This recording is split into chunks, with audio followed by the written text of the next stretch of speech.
अर्थात विष्णु जी। तो चतुर्भुज ने किसकी ओर इंडिकेट किया, कौन सा तीसरा अर्थ निकला इसका, विष्णु जी। नमस्कार दोस्तों, मैं हिमांशी आपका स्वागत करती हूँ आपके अपने चैनल ईगल पाठशाला में।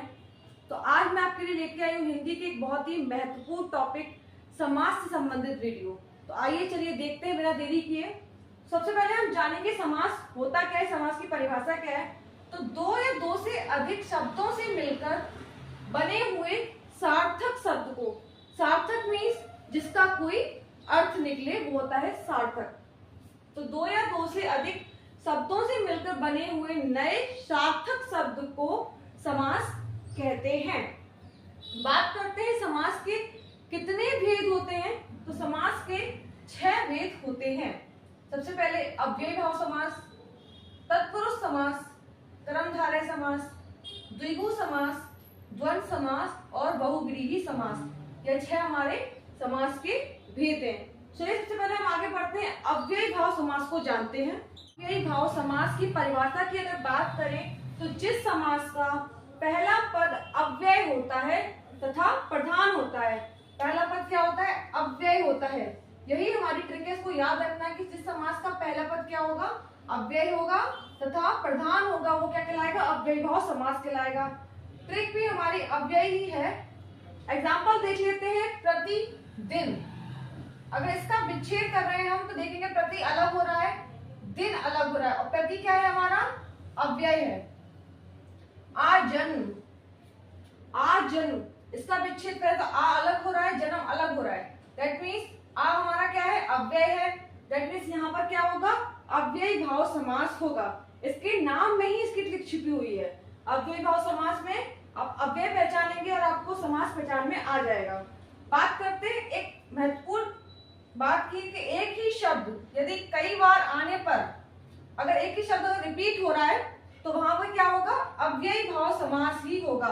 एक ही शब्द कई बार आने पर भी क्या होगा, अव्ययी भाव समास होगा। एग्जाम्पल देखते हैं, हाथों हाथ। यहाँ पे हाथ वर्ड 2 टाइम्स रिपीट हुआ है तो आप देख सकते हैं हाथों हाथ। दिनों दिन, अगर आपको इस प्रकार के शब्द देखने को मिलते हैं तो आप सीधे अव्ययी भाव समास ही लगाएंगे, रातों रात।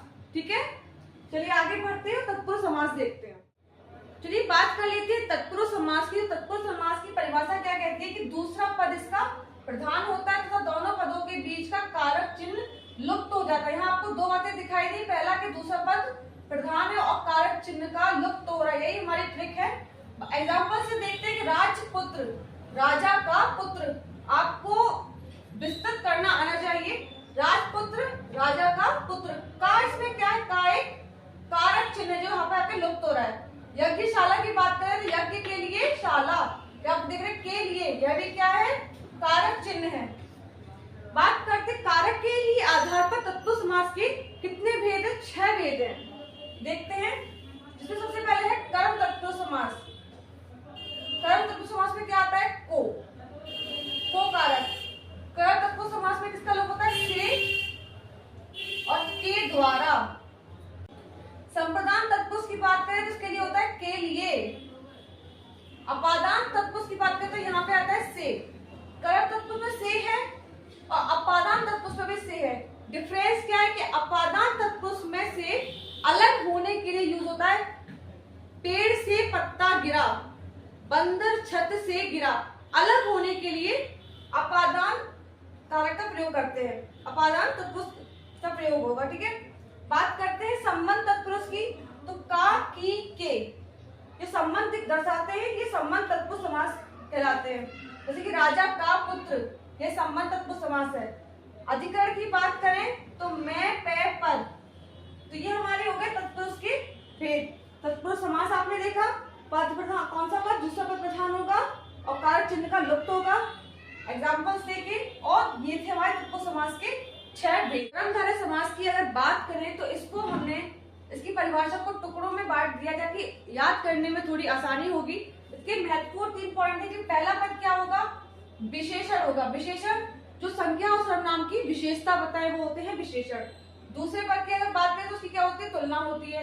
यहाँ पहला पद विशेषण है और दूसरे पद की तुलना हो रही है। विग्रह करने पर मध्य में है जो और के समान शब्द आते हैं। एग्जाम्पल देखते हैं, चरण कमल। अगर इसको विस्तृत करेंगे तो इसका अर्थ होगा कमल के समान चरण। तो आपको के समान शब्द दिखाई दे रहा है बीच में, ये पहली पहचान है कर्मधारय समास की।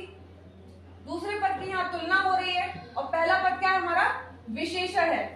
बात करते हैं महापुरुष, है जो शब्द दिखाई दे रहा है, पहले पद विशेषण है और दूसरे पद की तुलना हो रही है। तो चलिए आगे बढ़ते हैं।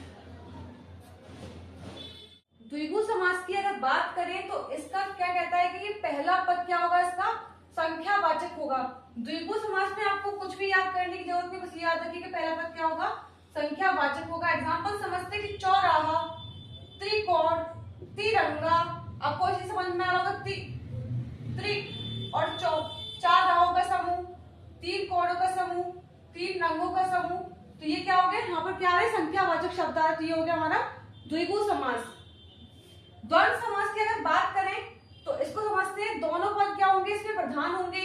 विग्रह करने पर और, अथवा, या, एवं ये शब्द लगते हैं और दोनों शब्द क्या होंगे, विपरीतार्थक होंगे। विपरीतार्थक मीन्स विलोम शब्द होंगे, एक दूसरे के उल्टे होंगे। दोनों शब्द क्या होंगे, विपरीतार्थक होंगे, विपरीत अर्थ वाले होंगे। एग्जाम्पल देखते हैं, माता पिता। अगर हम इसका विग्रह करेंगे तो क्या आएगा, माता और पिता, माता और पिता, ठीक है। और ये दोनों एक दूसरे क्या है, विपरीतार्थक है, विलोम शब्द है, माता का विलोम होता है पिता। सुख दुख, इसमें भी आप देख रहे हैं कि सुख और दुख और एक दूसरे के क्या है, विपरीतार्थक है। रात दिन, रात और दिन, ये एक दूसरे के क्या है, विपरीतार्थक है। ये थे हमारे, तो ये थे हमारे द्विगु और द्वंद्व समास। चलिए आगे बढ़ते हैं, बहुब्रीहि समास को कवर करते हैं। बहुब्रीहि समास की अगर बात करें तो इसमें क्या कहता है कि कोई भी पद प्रधान नहीं, दोनों पदों में से कोई पद प्रधान नहीं होगा। सेकंड पॉइंट है हमारा कि दोनों पद मिलकर किसी तीसरे पद की ओर संकेत करते हैं। दैट मीन्स कोई तीसरा अर्थ निकलता है, जो दो शब्द मिलाकर कोई तीसरा अर्थ निकालते हैं, तो वहां क्या होता है, बहुब्रीहि समास होता है। एग्जाम्पल की अगर बात करें तो सबसे पहले देखते हैं चतुर्भुज। दैट मीन्स चार हैं भुजाएं जिसकी, अर्थात विष्णु जी। तो चतुर्भुज ने किसकी ओर इंडिकेट किया, कौन सा तीसरा अर्थ निकला इसका, विष्णु जी। 10 हैं आनंद जिसके, अर्थात रावण। दशानन ने कोई तीसरा अर्थ क्या निकाला, रावण। लंबोदर, लंबा है उदर जिसका, तो लंबोदर से क्या तीसरा अर्थ निकला हमारा, गणेश जी।